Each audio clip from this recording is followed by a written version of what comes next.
everyone, and welcome back to the channel. I hope you guys are doing well and having a wonderful day. It's still July 2nd. I'm just working on a few of these videos. In this one, I want to share some of my July reads, my list of to be read, or my pile of to be read books that I've recently gotten. I did a library haul. I don't think I put that video up yet, so I'll try to get that out as soon as this one gets out, either before this one, probably before, maybe, I don't know, or maybe on the same day. I'll try to stick them together somehow. But that one you'll see, one of the ones I've just finished reading yesterday. I read that one in one day. It was like a 100-page book.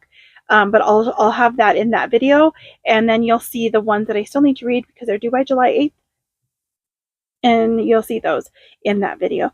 But as far as books that I've gotten from Barnes & Noble, and I think I shared these also in a video that hasn't gone up yet. So we'll see, because that one I don't know if it's still intact, because I kind of messed up a couple videos, so we'll see. But if not, I'll go back and share what I can from that one, because I did show the books that I read in June, so I want to get that one out as well. So for this month, what I have so far is this one here, Will Prescribe You a Cat, by, I think it's Sue Ishida. No idea how to say that. I do not know anything about like any of these books I'm going to show you right now. I have no idea never heard of these authors, never heard of these books. I've only heard, the only one that was sort of not necessarily recommended, but shown in a video was one of them that just Missy from Just Missy showed, that she was good, that was on her summer read list.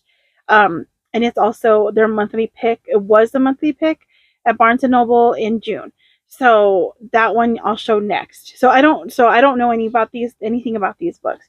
So I don't know. This one is in the cafe. I mean, it's cats, and I just thought that was cute. The next one is this one called Sandwich. This is the one that I saw in Just Missy on her video. This is Catherine Newman. She's author of We All Want Impossible Things. I've never read that, never heard of this author before. I don't know what kind of book this is. I don't know. It seems like it's kind of like, from just the reviews on it, there's one says hilarious, deeply moving, gorgeously plotted, beautifully written, slyly subversive. And it's like a summer read, that style, and I love this. Like the way they're jagged. I love that.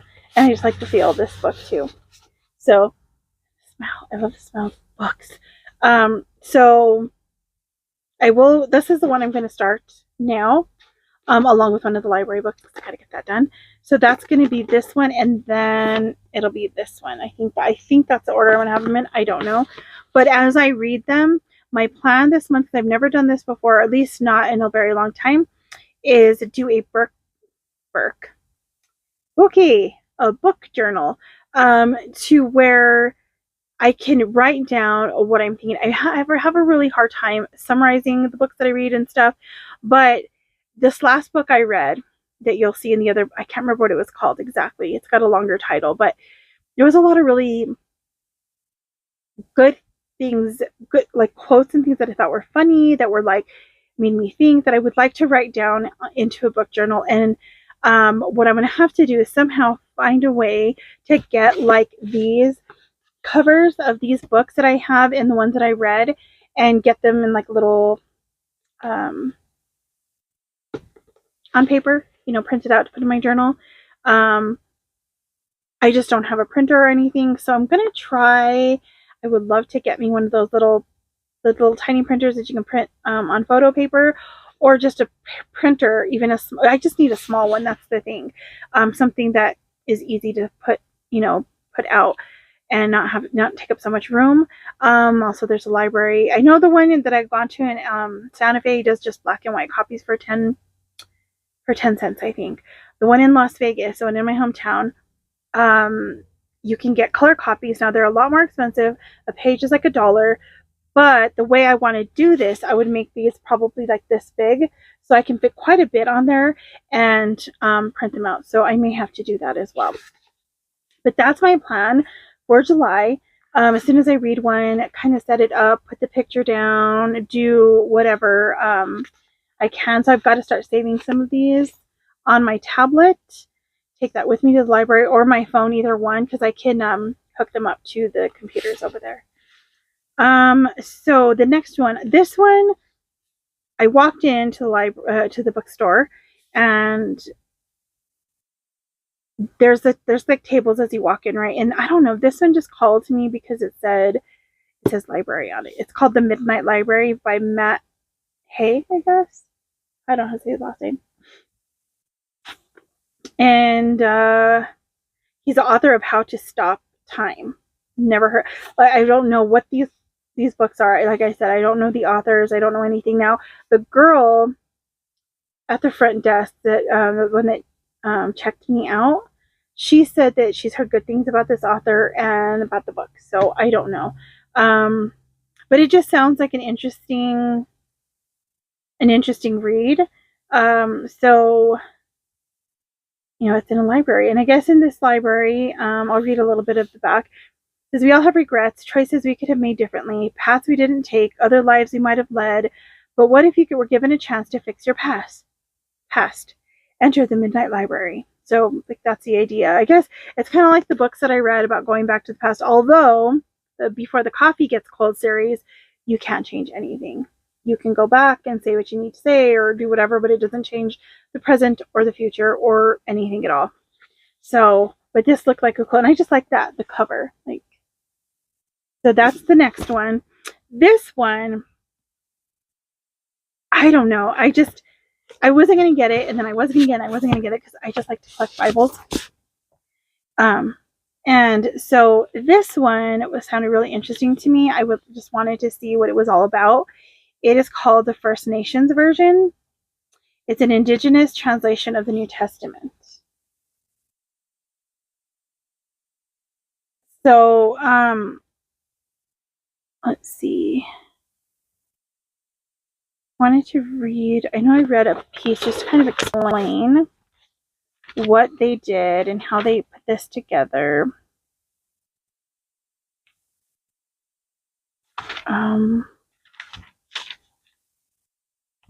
Let's see here. Okay, the beginning says, the introduction here says, the First Nations Version Translation Council humbly submits this new translation of the sacred scriptures as our gift to all English-speaking First Nations people and to the entire sacred family, which is the body of the chosen one.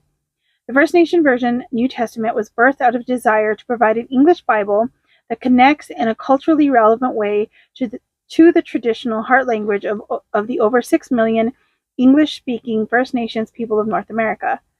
The FNV is a retelling of Creator's story from the scriptures, attempting to follow the tradition of the storytellers of our oral cultures. Many of our native tribes still resonate with the cultural and linguistic thought patterns found in their original tongues. This way of speaking, with its simple yet profound beauty and rich cultural idioms, still resonates in the hearts of Native people. The FNV takes into consideration contextual word choices, idiomatic expressions, and modifications in paragraph and sentence structure that clarify and facilitate understanding of the scriptures. Our priority has been to maintain the accuracy of the translation and its faithfulness to the intended meaning of the biblical writers within a First Nations context. It is not a word-for-word translation, but rather it is a thought-for-thought translation, sometimes referred to as dynamic equivalence. So that's just part of what it says in here. And I really like the cover. The pages are just like, I don't know, there's just something about the pages, the paper in this book. I really like it. And of course the smell. And it lays flat. I mean, it has all these great things. And I just wanted to read that, and I found it so interesting. And just, my family, I don't know exactly how far back. I know that a few of my cousins have done like the Ancestry something or other. I can't remember what it's called.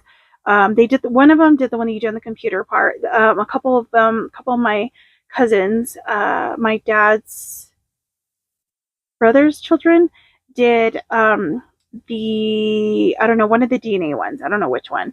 And so, what they found as far as our native roots, because I know we did have them. I was just not sure. My grandpa used to always say that we had Apache background. Now on this one, it showed Santo Domingo, which is like right over here, like just not too far from where I live, and Hopi. So it was just really interesting to learn that. And then when I found this, it just like I don't know if they redid their section there for like the religious section of their books. Last time I went, the Bibles were in a different section, and there wasn't as many, it didn't seem to me, as there is now. They had a lot that I wanted, like the Jesus Bible, and there's just a few that I really want, that I just like to read through all the different ones. And this one was stuck in the middle of a few bigger ones, and you can tell it's just this thin one because it's just the New Testament. And I just like, I was like, I need to take it, and I put it back, and then I was like, no, maybe I should take it. And I'll just walk around with it. And I just, even at the time that I went to the friend, I was like, I'm already getting the other book, and I don't know if I should. Like, I have like 30 Bibles, maybe not that many, maybe more actually. I don't even know. I've given some away, and I still have like a lot, and a lot of them I read through. A lot of them are falling apart already, but I had to get it. So I'll read just a little from here, see if I can see, because I will read I'll read John 3:16. The Great Spirit loves this world of human beings so deeply he gave us his Son, the only Son who fully represents him.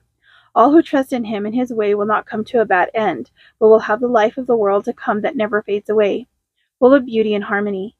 Creator did not send his Son to decide against the people of this world, but to set them free from the worthless ways of the world. I'm just going to continue. The ones who trust in him are released from their guilt, but for the ones who turn away from him to follow the ways of this world, their guilt remains. This is because they are turning away from the life of beauty and harmony the Great Spirit offers through his Son. This is what decides for or against them. My light has shined into this dark world, but because of their worthless ways, people loved the dark path more than the light. When they choose the dark path, they do not want others to see, so they hide in the darkness and hate the light. But the ones who are true and do what is right are walking in the daylight so others can clearly see. They are walking with Creator. I'm going to read this little section because I want you to see how they describe Jesus and with the words they use. Creator sets free, who's Jesus. And the ones who walked the road with him went to the nearby countryside in the land of promise, Judea. They stayed there and began to perform the purification ceremony as the people came to the river. About a 2-day walk to the north, Gift of Goodwill, John, was also performing the purification ceremony at Spring of Water, Aenon, near peaceful village, Salem, where there was much water. There was before Gift of Goodwill, John had been put in prison. This was before Gift of Goodwill, John had been put in prison. So there was another part that I saw where they talk about the name that they have, how they describe the names. And what was interesting to me is when I read in Hebrew,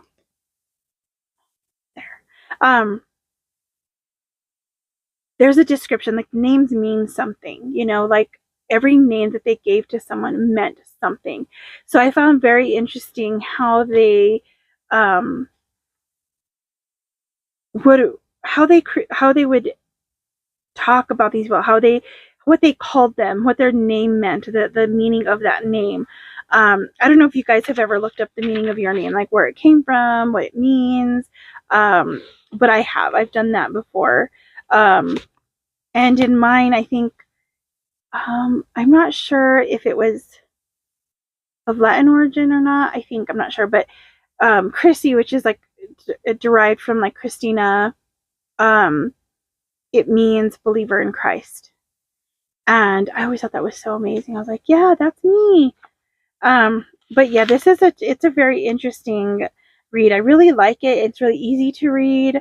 And I just like that they use the descriptive of the name, like, what this name meant, what it means, and just that they call, like, Jesus creator sets free, because that's what he does for us. He sets us free. He saves us. And I know there was one section here that it was talking about Peter, and I think I kind of went through this the other day. Well, when I got it yesterday, the day before yesterday, I don't even remember when I got this. I think it was yesterday. Oh, I don't know. I'm not sure where it's at now that I was reading, but I just found it very interesting. And so what I might do, because my plan is to start some reading the Bible series, just reading through a chapter or something in a video every once in a while, reading through, like, maybe we'll read through, like, I don't know, one of the books of the Bible. Like, let's say we read through, like, Luke or whatever, so I can read it in one of the other translations that I use, which I usually use the CJB, which is a complete Jewish Bible. I use that one for Torah reading. I use the ESV and the New King James Version. Those are, like, the three that I like, are the ones I use the most often.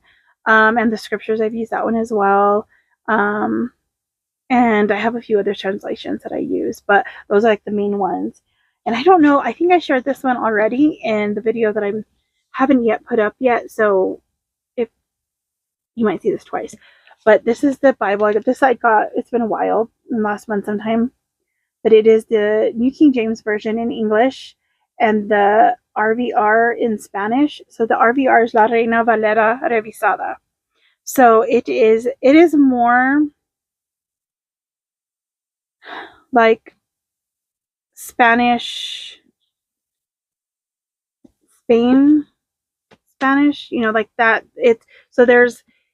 It's not necessarily as, like, the way we speak Spanish here.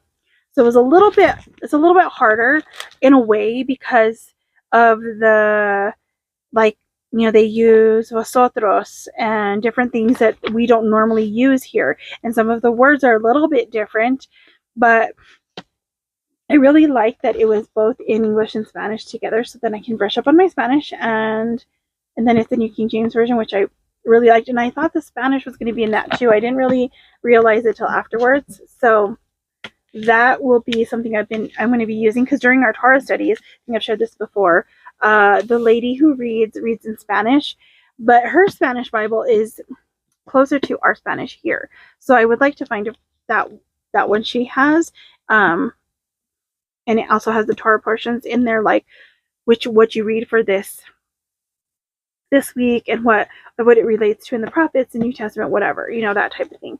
So that's the other one that'll be now used in the month of July. So that is it for the month of July to be read books. Now in June, I think I read a total of, I think it's 7 books, but so there's 1, 2, actually it was 9. There was 9 books that I read in June. So I have 3 here that are just regular novels, and then I read 1 already that was from the library, so I have 3 more from the library, so that might be my month. We shall see how many I get through, but I will, like I said, share those later, and I'll share the book journal. As I'm doing it, I'll try to be able to share, like, my little creative process on there. Not going to be anything great, but I will share it with you guys, and I'll see you guys in the next one. God bless you. Bye.